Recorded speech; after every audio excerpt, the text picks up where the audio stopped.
Hello everyone, I think it's safe to say long time no see, but I'm finally back with a new video. Today I'm going to make an updated video on how I take notes, and this is going to be a combination of both lecture notes and textbook notes. During my first semester of university, I've tried out different techniques for note-taking, and I've finally found the way that works best for me. So I'm going to share some of the tips that have helped me take notes that are both efficient and neat, and I hope that they can help you as well. For me, my note-taking process starts the day before the lecture. The first thing I do is that I quickly skim through the topics for the upcoming lecture, and this is just to get an overview of what I'm going to learn so that I'm a bit more prepared. Once I've skimmed through the pages, I like to just write down some keywords on a piece of paper. This is going to be my checklist for later to make sure I've included all of the central topics and concepts in my notes once they're finished.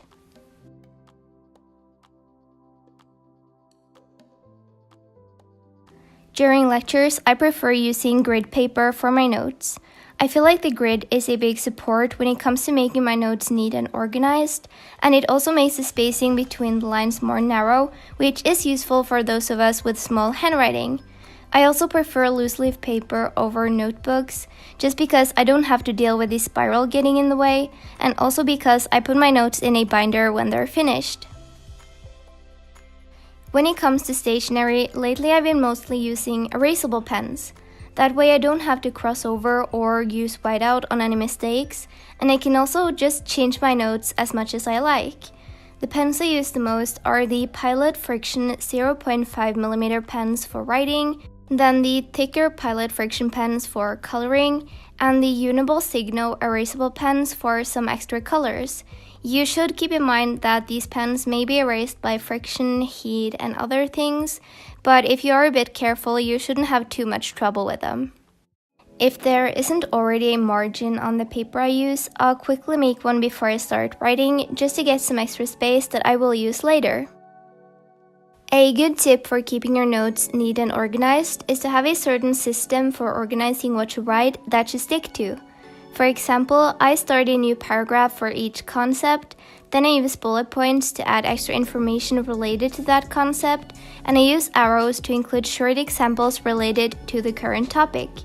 I also write any calculation examples in a box towards the middle of the page, which lets me find them easily if I go through my notes at a later point looking for a particular calculation. I also use these kind of cloud boxes to include any additional important information that doesn't necessarily fit into one of the paragraphs. My point isn't that you should try to copy this particular note-taking system, but that you find one that works for you. Having a system helps you in keeping your notes organized, and you also spend less time figuring out the layout of your notes. Another thing that I've been doing for a while is using a colored pen to write down important terms. When I skim through my notes later while revising them, I can easily see the most important terms, and I also feel like the process of changing pens and taking a bit of extra time to write down these terms helps me in remembering them. Another tip to save time while taking notes is to use abbreviations as much as you can. Just make sure that you remember what the abbreviations mean so that you don't get confused while looking through your notes later. A final thing that I've found to be very useful during lectures is to make space for diagrams that the professor goes through, but waiting to draw them until after the lecture. As you may know, diagrams is one of the things that I learned the most from, and therefore a central part of my notes, and I've found that by drawing them when the lecture is over lets me make them more detailed so I can learn more from them, while I also get to revise the topic while drawing the diagrams. I usually return to my lecture notes either later the same day or the day after the lecture. I start by quickly reading through them so that I remember the topic well before I continue working on them. The first thing I'll do is to draw the diagrams we went through during the lecture. Drawing them at home means that I can spend more time making them detailed and understandable, and I also know that I'm only spending time on diagrams that are directly relevant to the topics we've actually learned about. If I find that there are other diagrams from the textbook that are relevant, I will of course draw them as well, but most of the time I've just used the ones that my professors have used. Then I will return to the checklist I made in the beginning and see if we've covered all the central topics.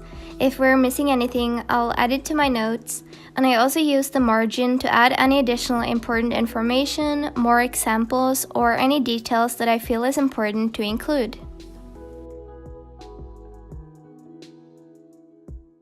After this, I will read through my notes once again, and I sometimes use a highlighter for this step to highlight what I feel are the most important points in my notes.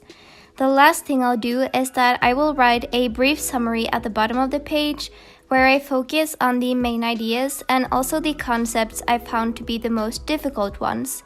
And then I can use the summary when I want to quickly revise my notes before a test or an exam.